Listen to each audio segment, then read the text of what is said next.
I'm going to tell you something right now that most gardening channels will never say out loud. You might be killing your tomatoes. Not because you are lazy, not because you have a brown thumb, but because somebody, somewhere, taught you the wrong thing. And you have been doing it with love every single season, wondering why your plants keep dying on you. Tonight, we are fixing that, for good. My name is not important right now. What is important is that by the time this video ends, you are going to know 5 specific mistakes that destroy tomato plants in June. You are going to know exactly why each one kills the plant at the biological level. And you are going to know the exact fix with amounts, timing, and product names.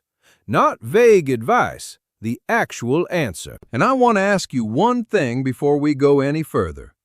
If you have ever watched a tomato plant go from 6 feet tall, absolutely loaded with green fruit, looking like the best garden you have ever grown, and then 2 weeks later it was brown, it was collapsed, it looked like somebody torched it from the inside out, and you never understood why, stay with me, because that story has a name, and we are going to get to it.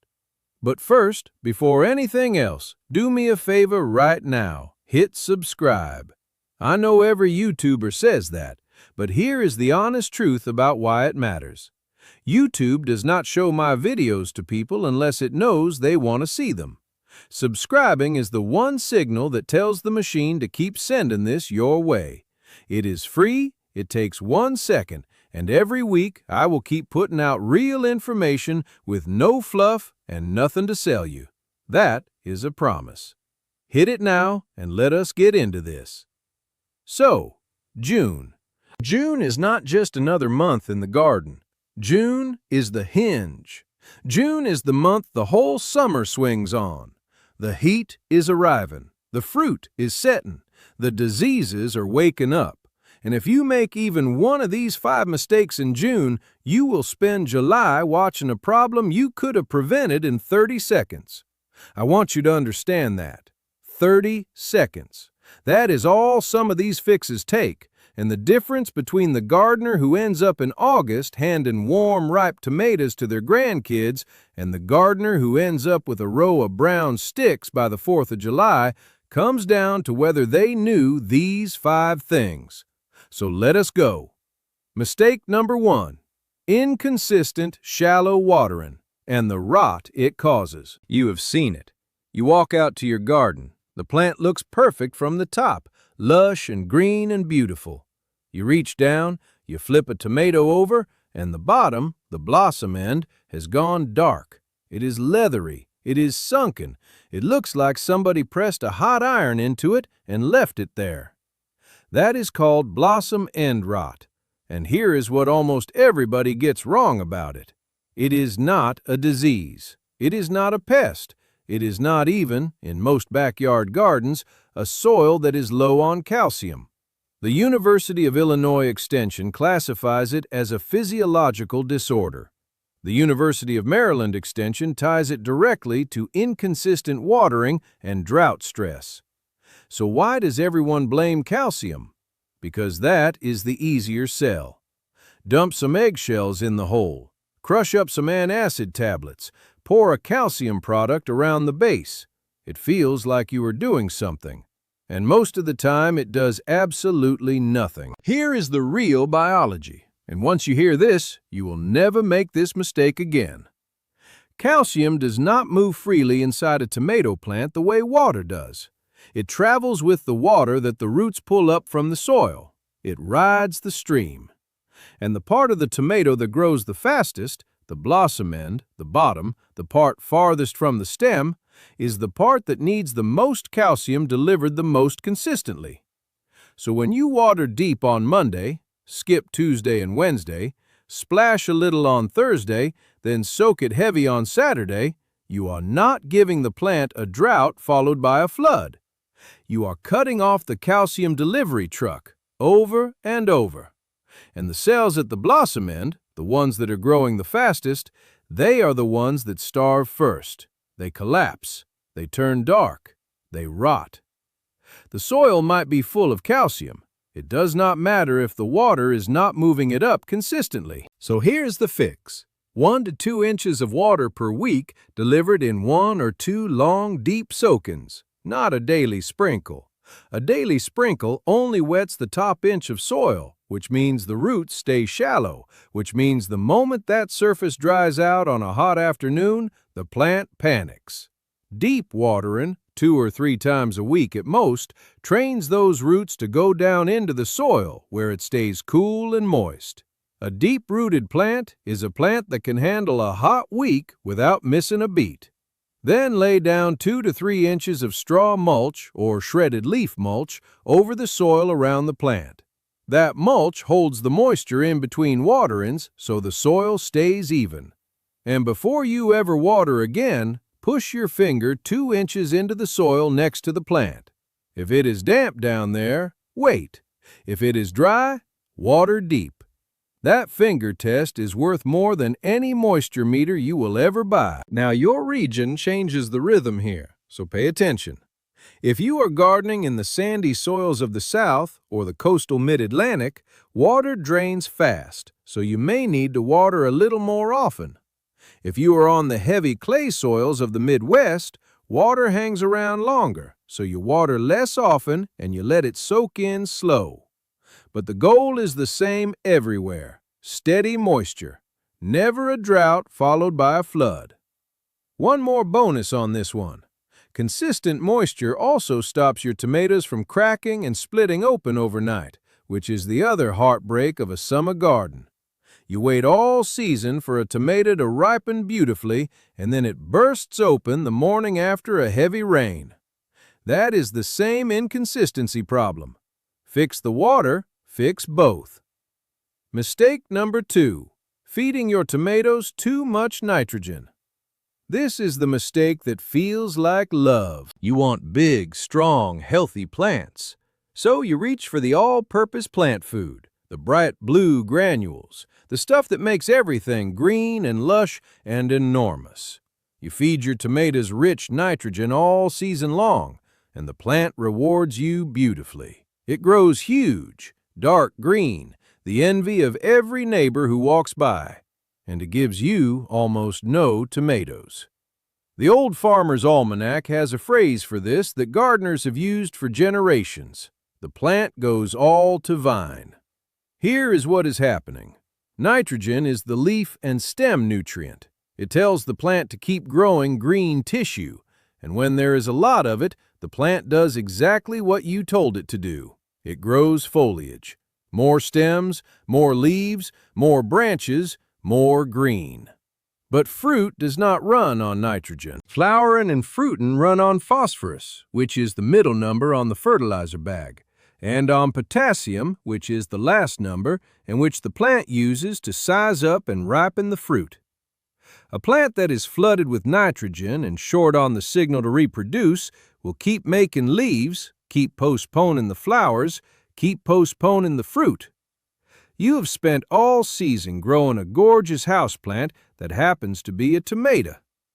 Oklahoma State University Extension recommends going in the other direction entirely. A low nitrogen, higher phosphorus blend at planting time, something like a 10-20-10 worked into the bed. That middle number, the 20, is the phosphorus that drives flowering and fruit set. So here is your fix. Stop using the high nitrogen all-purpose feed from spring straight through summer. Pick up a fertilizer made for tomatoes and vegetables. Look for a 10-20-10 or a 5-10-10. You can find it at Home Depot, at Lowe's, at any garden center. Side dress it lightly around the base of the plant once the fruit begins to set, keeping it a few inches off the stem so you do not burn the roots. If you would rather feed the soil than the plant directly, work a few inches of finished compost into the bed before you ever transplant. Compost releases its nutrients slowly and steadily. It will never spike the nitrogen the way a heavy synthetic dose does. And here is an extra reason to back off the nitrogen that most people never hear. The North Carolina Cooperative Extension notes that an overdose of high nitrogen fertilizer can actually cause flowers to drop right off the plant. The same mistake that stopped you from getting fruit to set can cost you the flowers that would have become fruit in the first place. One mistake, 2 ways to lose your harvest. Back off the nitrogen. Okay, mistake number 3. This is the one. This is the one in the title. This is the one I promised you at the start. You water your tomatoes from above. You blast them with the hose, or you stand there with the watering can and you pour it right over the leaves, and you do it in the evening, after a long, hot day, because the evening feels like the right time, the kind time, the cool time, the caring thing to do for a plant that has been baking in the summer sun for 12 hours. And that habit, that one caring habit, is the fastest way to lose every plant in your row. Here is the story that makes this real. There is a water mold called Phytophthora infestans. You may not know that name, but you know its work. It is the same organism that caused the Irish potato famine in the 1840s. It destroyed the potato crops across Ireland. It caused mass starvation. It changed the course of history. And it is living in your garden soil right now, waiting for the exact conditions that most home gardeners create without knowing it. The University of Florida warns that this organism can destroy a plant within days. A healthy plant, 6 feet tall, loaded with green fruit, can go to brown, collapsed skeleton in under 2 weeks. Iowa State University states directly that the spores spread to new leaves by splashing water and overhead watering. And that is the mechanism. That is how you open the door. The spores of the blights, early blight, Septoria leaf spot, and the worst of them, late blight, they live in the soil and on old plant debris. When you water from above, or when you water hard at the base and the soil splashes up, you are flinging those spores from the soil up onto the leaves. And when you do it in the evening, you are leaving those leaves wet all through the night. Hours of darkness, hours of damp, hours of perfect conditions for the spores to germinate and break through the leaf surface. Early blight and septoria will climb the plant from the bottom up, browning and dropping the leaves. That alone can defoliate a plant and cost you your entire harvest. But late blight does not start at the bottom politely and work its way up. It hits anywhere. It races. And by the time you see it clearly, you are already losing. That is the plant killer. That is the brown skeleton story. And the cruelest part is that you invited it in with your own watering can because you were trying to take care of your plant. So here is the fix, and this is the 30-second change I promised you at the start. Stop watering from overhead entirely. Water at the base of the plant, at the soil, never on the leaves. Switch to a soaker hose or a drip line. You can buy a simple one for $15 or $20 at any hardware store. Lay it on the soil under the plant and let it do the work. Cornell University recommends drip irrigation over overhead watering specifically for this reason. And shift your water into the morning, not the evening. Water in the morning so that any splash that does happen on the leaves, the sun dries it off within the hour instead of leaving it soaking wet all night. Then do 3 more things. Lay down that 2 to 3 inches of mulch we talked about in mistake 1, because mulch is also a physical barrier that stops soil from splashing spores up onto the lower leaves. Strip off the lowest leaves on every plant, everything within 6 to 8 inches of the ground, because those are the first ones the soil infects. And every time you cut, wipe your shears with rubbing alcohol, 70% isopropyl from the drugstore, between every single plant. Because if one plant is already sick and you cut it and then cut the healthy plant next to it, you carried the disease yourself on your own blade. Base watering in the morning has a bonus, by the way. Far less of your water evaporates in the cool morning air, so you use less water and the plant gets more of it. Walk your plants every couple of days and look at those lower leaves. Early blight shows up as dark brown spots with concentric rings inside them, like a tiny bullseye, starting low and climbing up. Septoria looks like scattered small spots with pale gray centers and dark edges. And late blight is different and more frightening. Irregular, water-soaked patches that can appear anywhere on the plant, often with a whitish fuzz on the underside of the leaf on a damp morning. If you see the bullseyes or the gray spots, pull those leaves off, bag them, put them in the trash, never the compost pile, because the compost just saves the disease for next year. And if you ever suspect late blight, act that day, because with that one, you are racing the clock. Mistake number 4. Leaving the plant alone and never pruning it. There is a comfortable myth in gardening that the kindest thing you can do for a plant is leave it alone and let it grow however it wants. And with indeterminate tomatoes, the tall, climbing varieties that keep growing all season long, that hands-off approach quietly works against you every single time. Here is why. Tomatoes constantly throw out suckers. Those are the little new shoots that pop up right in the V where a branch meets the main stem. If you leave them, every sucker becomes a full branch. The plant turns into a dense, tangled thicket, and inside that thicket, air cannot move. After a morning dew or a rain, the inside of that thicket stays humid for hours. And humid air trapped against wet leaves, that is the open door for every single disease we just talked about in mistake 3. Pinching those suckers does 2 things at once. It opens the plant so air can flow through and the leaves dry quickly. And it redirects the plant's energy away from producing endless foliage and into sizing up and ripening the fruit it already has. Michigan State University Extension reports that removing suckers leads to bigger fruit, earlier ripening, and fewer disease problems. The University of California Master Gardener program confirms the same benefit for indeterminate varieties. Here is how to do it. When a sucker is small, 1 to 2 inches long, just pinch it off with your fingers right in the V. Stay on top of it once a week, and the whole thing takes 5 minutes. Wipe your fingers or your snips with alcohol between plants. Now here is what to do when life got in the way and you missed a few weeks and the suckers have turned into full branches. Do not rip them out. Tearing out that much growth at once shocks the plant and suddenly exposes fruit that was shaded, which leads to sun scald. Use what growers call Missouri pruning instead. Take your clean snips and clip just the growing tip off the oversized sucker, leaving the bottom 2 sets of leaves in place. That stops the sucker from getting any bigger or stealing any more energy, while keeping those leaves on the plant to shade the fruit and continue feeding it. It is the gentle way to take back control of a jungle without traumatizing the plant in the heat of June. Now, one honest note here, because you deserve accurate information and not just confident advice that sounds good. This is specifically for indeterminate tomatoes.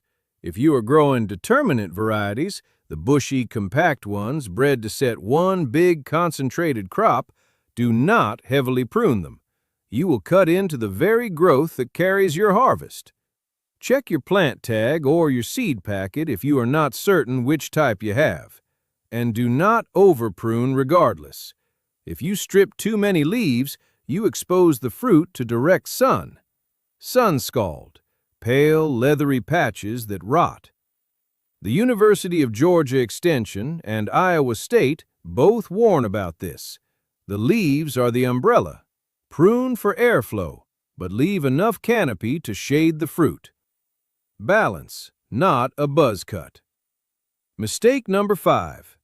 This is the one most videos never mention, and it is the one that fools even experienced gardeners who have done everything right. You watered consistently. You backed off the nitrogen. You started watering at the base in the morning.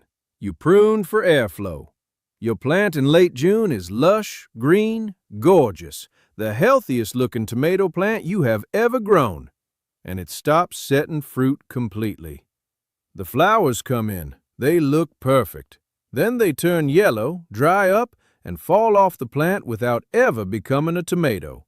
One by one. All of them. And you panic.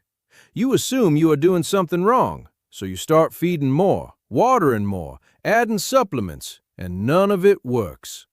Here is the truth. The problem is not you. The problem is the heat, and it has a name: blossom drop. Here is the mechanism, and it is purely physical. A tomato flower has to pollinate itself. The pollen inside that flower only stays viable inside a specific temperature window. Once your daytime temperatures climb past roughly 85 degrees Fahrenheit and your nights stay up above 72 degrees Fahrenheit, the pollen becomes non-viable. It goes tacky. It goes dead. The flower cannot set fruit, no matter how healthy the plant is, no matter how well you have cared for it. So the plant aborts the flower and drops it. The Alabama Cooperative Extension System puts the threshold at days above 85 degrees and nights above 72. Oklahoma State University puts the daytime ceiling around 92 degrees. The University of Illinois confirms tomatoes drop blossoms when summer days run above 90 degrees Fahrenheit. This is not a soil problem. This is not a feeding problem. It is a thermostat problem. Feeding the plant more does absolutely nothing. So what do you actually do about it? 3 things. First, give the plant afternoon shade. Drape a 30 to 40% shade cloth over the plants during the hottest part of the day.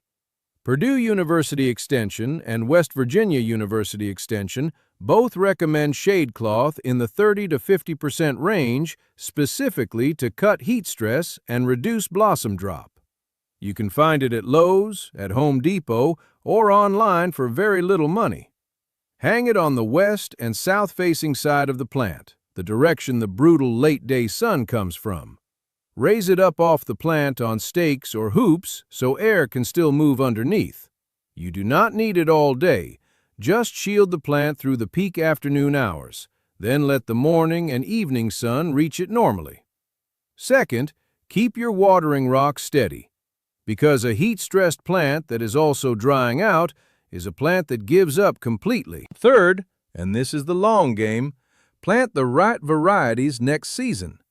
There are tomatoes specifically bred to keep setting fruit in high heat, varieties developed for the southern summers that were wiping out ordinary tomatoes.